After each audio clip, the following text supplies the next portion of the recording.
sunny surroundings of Parham Park for the Sussex Steam Rally. It's getting underway now with our parade of winter tractors.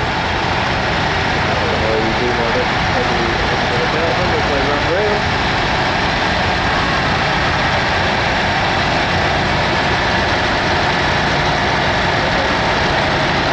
Coming across the arena now is a Fortunet tractor built by the Ford Motor Company, known as Fortune Tractors, and the Fortunet was really the first mass-produced tractor available to an average sized farmer. The first tractor we had on our farm was a Fortunet.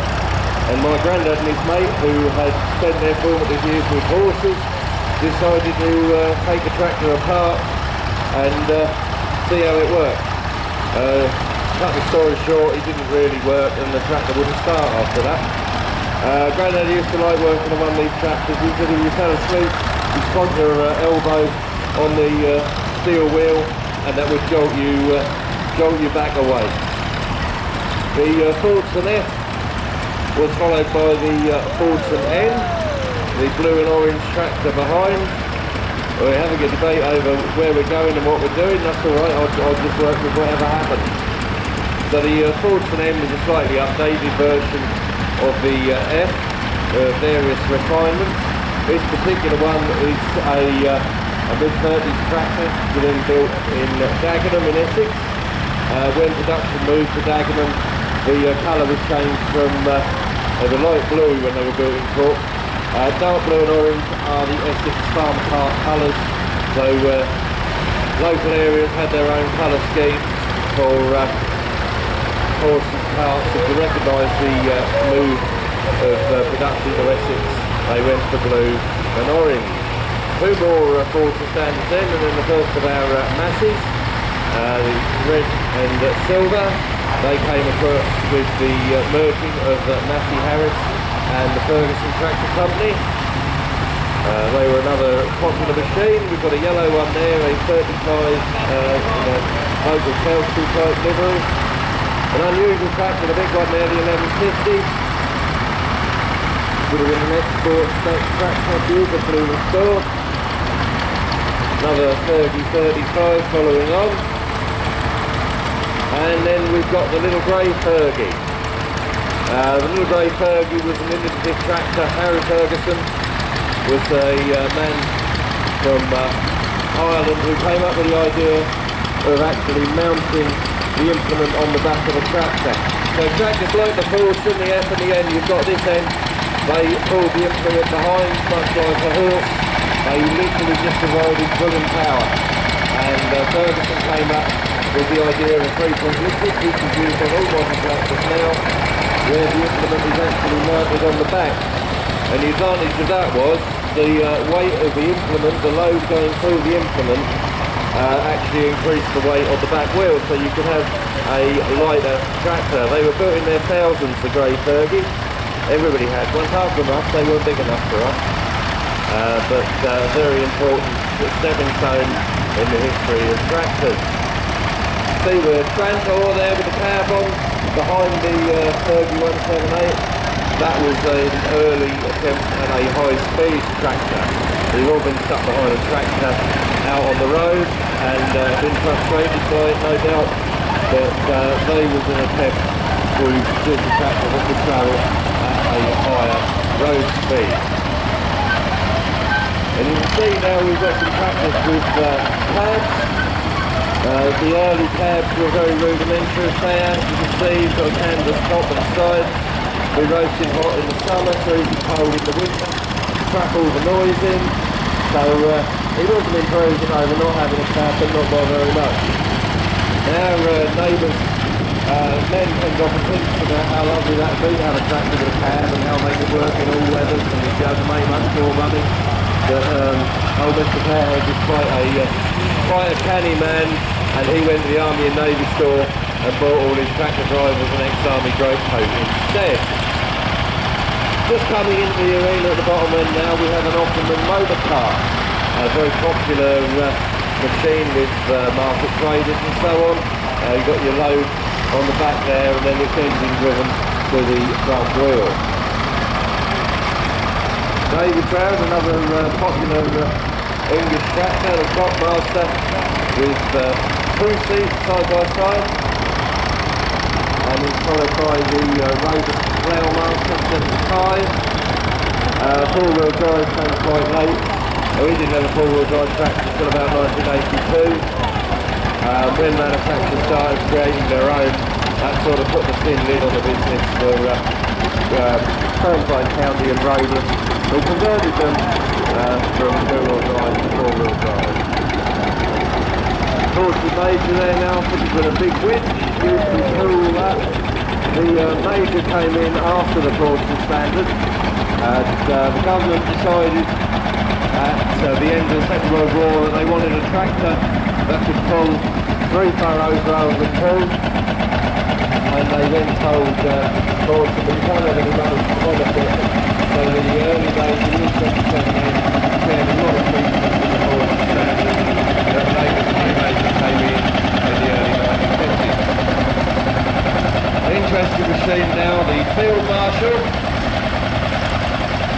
The Field Marshal tractor probably did as much to put an end to steam on the farm as anything, because if you've got a lovely pressure packer with a traction engine, and you bought the Field Marshal, the green machine there with the silver wheels, you could just swap that straight in the engine, push the engine in the head. Single cylinder diesel engine on them that gives them that very distinctive exhaust note, the pop, pop, pop. And if you wanted to do a day's threshing with one of them, you give it a tap with a hammer, and away you go.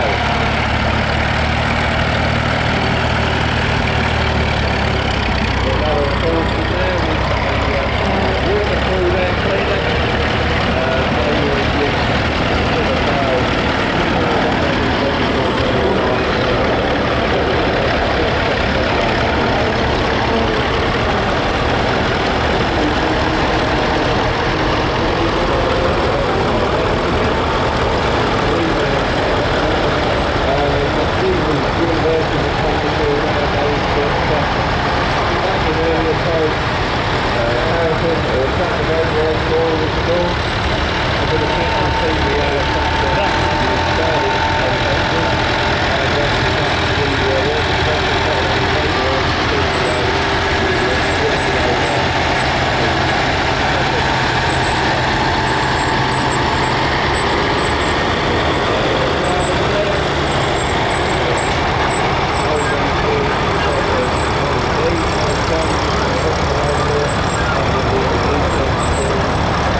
Horticultural tractor there, just using a market garden or something of that nature.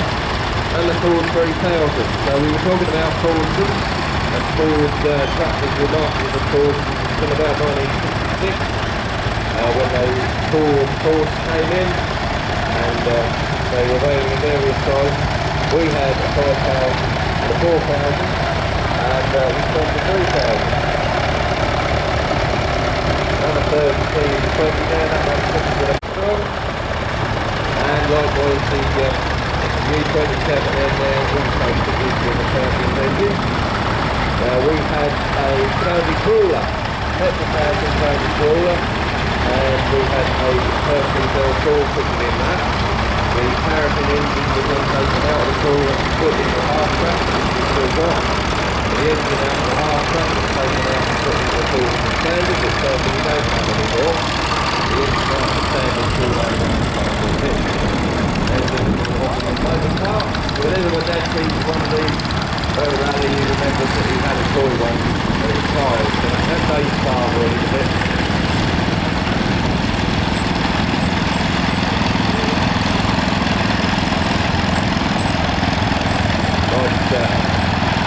All the tractor there, very good for top work, ground up. Another good for you there, Oliver. We had an Oliver tractor on demonstration, way back in the 1920s. And we do the next we forgot where it was. We had to go quite a long time before we ran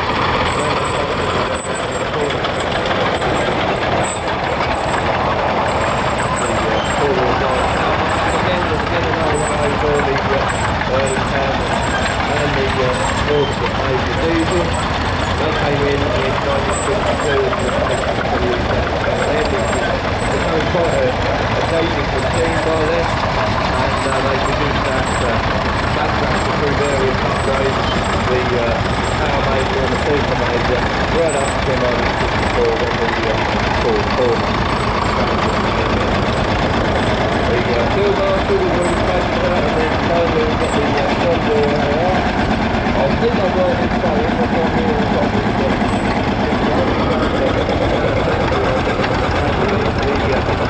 same colour scheme throughout, and so it's very strong still.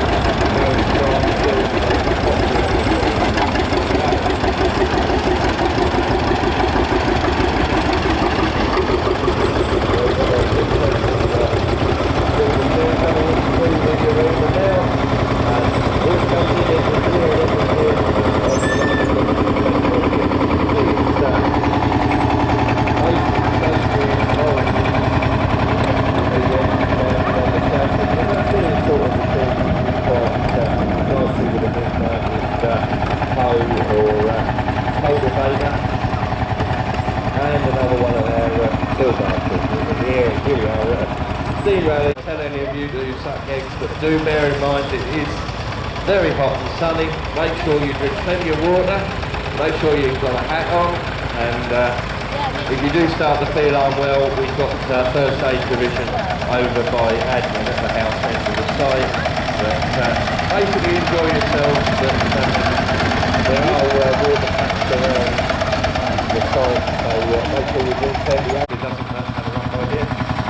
We've got the tractors in, just finishing off at the moment. The tractors are at 10:30 we have the cars, 11:30 we have the motorcycles and bikes, 12 o'clock commercial, 12:30 military, 1:30 we have